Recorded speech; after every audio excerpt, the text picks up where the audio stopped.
Kia ora, ni hao. It's Priscilla and Alicia here, and today we're going to show you one of our favourite Easter recipes, which is the hot cross bun. Hot cross buns are traditionally eaten on Good Friday in most Commonwealth countries since 1733. And there's a recipe that we've made up for you in the comments below, so check it out and you can do it with us if you'd like. Remember, before you start, to wash your hands, and washing your hands takes 20 seconds, so say the Lord's Prayer at the same time. So the first thing we're going to do is add together all the bun ingredients aside from the sultanas. So we've got our sultanas to the corner, we've got our flour already measured here. We're going to add our mixed spice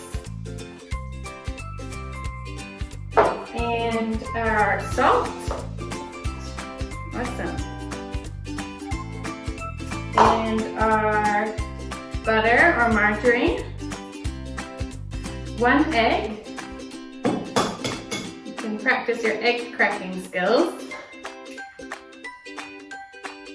300 millilitres of water.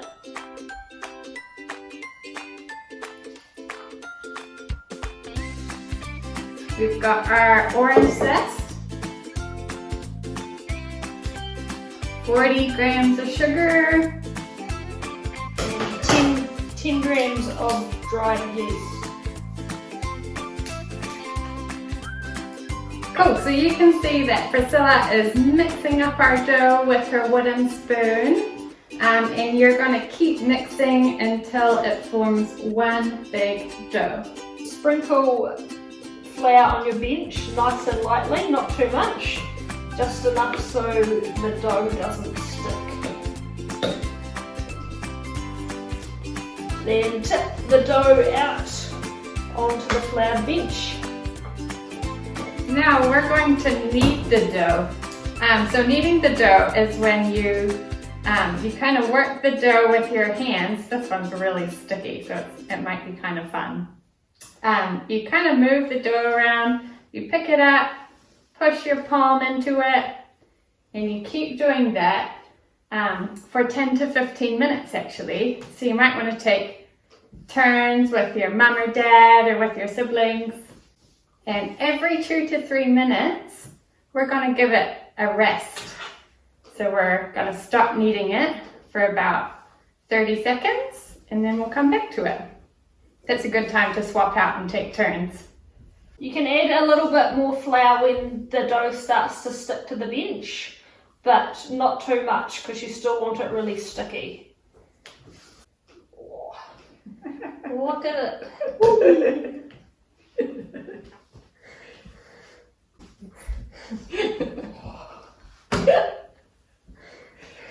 The spices that you put into the dough represent the spices that the ladies put on Jesus' body in the tomb. You can read more about this in Mark 16:1. So you want to knead the dough until it's nice and smooth and stretchy. When your dough is almost ready, you can add your sultanas. You can really use sultanas, currants or raisins. We've just used sultanas because we don't have currants. So we just put in, was it 250 grams of sultanas instead of sultanas and currants. So just slowly add them in as you need them.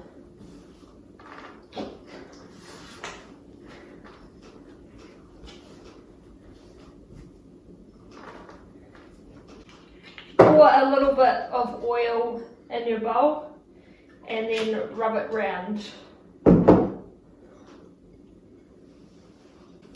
Add your dough to your oiled bowl and cover it. We are using a beeswax wrap to cover our bowl.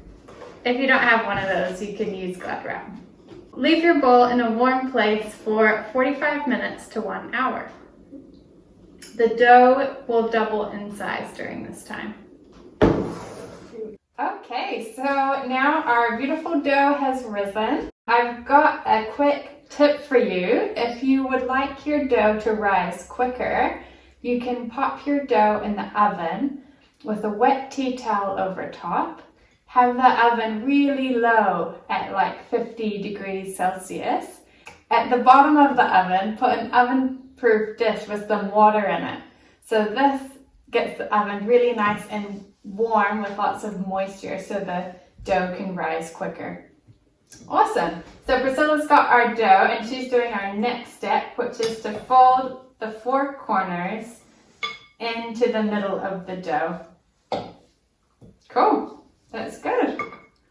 All right, so cover up your dough again and you can leave it for another 30 minutes to rise.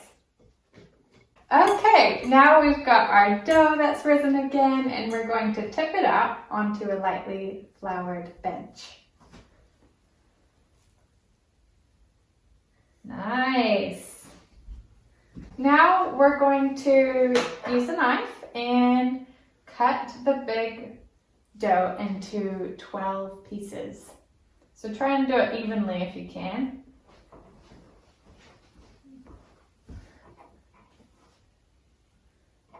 Then roll them into a circle, just like this, and then put them on a tray. But make sure that you have baking paper or a non-stick mat on your tray, and then place them about 2 centimeters apart, and they'll expand in the oven and join together.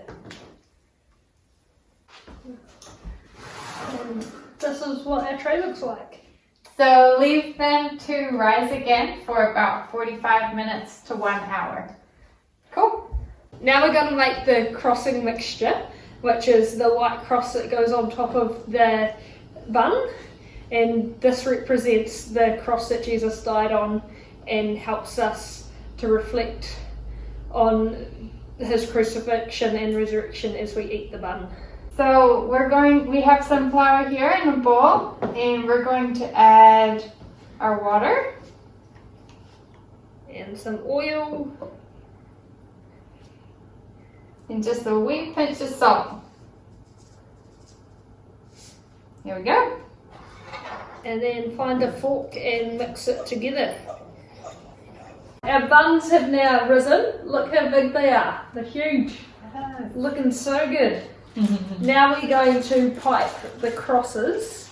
So I've got a glad bag here and we've got our cross mixture that we made earlier, and we're going to put it into one corner of our glad bag.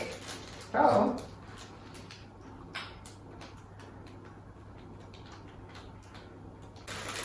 And then cut a really small hole at the end. And then start to draw crosses on the buns. Nice. Now it looks like a cross. So good. Woohoo! Okay, now our hot cross buns are ready to put in the oven. So we're going to put them in the oven at 190 degrees Celsius for 18 to 20 minutes. And make sure you do all the dishes without making your parents do them all. While our hot cross buns are cooking in the oven, we're going to make the sugar glaze that goes on top of the buns and makes it taste really yummy. So to make our sugar glaze, we're going to get our water and put it in a small saucepan and our sugar and add it too.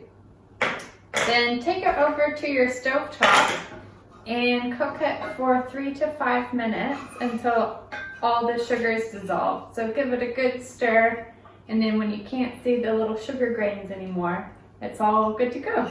Okay, once your hot cross buns are baked, you can take them out of the oven and glaze them with the sugar glaze and put them on a cooling rack. Look how ours turned out. I'm pretty excited to eat one once it cools down.